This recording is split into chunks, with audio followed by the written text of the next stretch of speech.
Hi, and welcome to another episode of Waterproofing Wisdom. My name is Ben, and this episode I want to talk about something called inversion, which has come to me via someone called Charlie Munger, who is Warren Buffett's sidekick. And it's basically a tool that's used to think through problems and to navigate them. So the approach is that we would want to define our goal, which in our instance is going to be, we want a dry basement.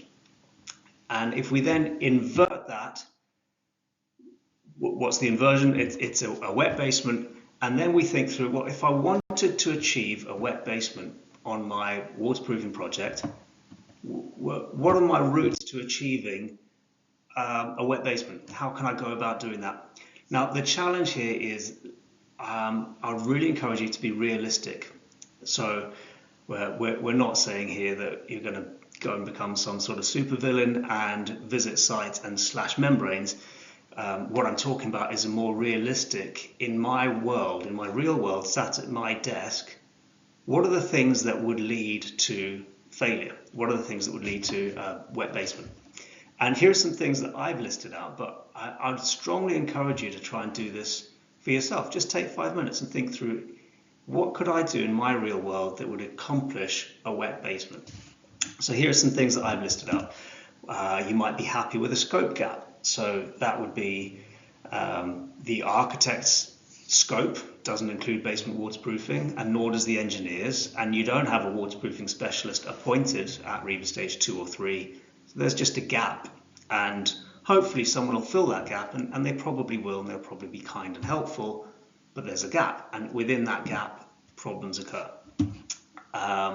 Non-specialist design, so that would be an architect or an engineer saying, well, I think we'd be all right with grade 2 in this area, and watertight concrete is probably a good approach. That sort of approach, we see that create problems. Catalog design, by which I mean we go to a supplier and we say, hey, I've got this basement, how do I do the waterproofing? And it's a design that just comes from, here are all my products, and doesn't come from what does the site investigation say, and is there any contamination, and what's the water table, and here are the professional appointment documents that give me recourse if you give me bad advice, all of that stuff.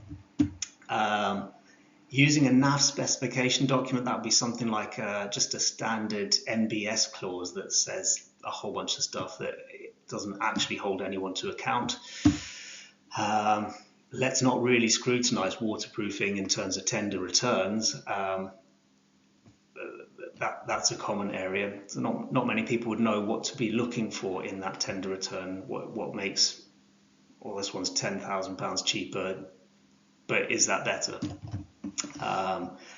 If you let a non-specialist contractor do the waterproofing, the workmanship's likely to be a bit worse. That could lead to failure.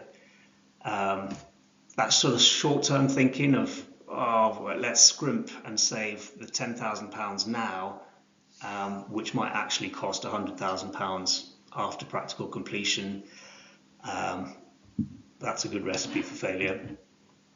The sort of the ostrich approach of, hey, it's going to be main contractors D&B, I think you'll be fine, let's not think about it early doors, just kind of kick the can down the road, let's not pick up any cost now, that sort of thing. Leaving it to the main contractor. And what do you come up with? It's a thought process tool that can be used to think through, how do I get what I want? So to recap, it's how do I get what I want? Well, okay, if I was to try and get what I don't want, what are the things that I would do? And then defend against those routes of failure. And obviously I would say this, but one of the best ways to do that is to go to an independent waterproofing consultant, fill the scope gap, and have them do really good design development and performance specifications, scrutinize the tender returns, all of that sort of stuff. So thanks for your time, and do get in touch if you need any help with waterproofing.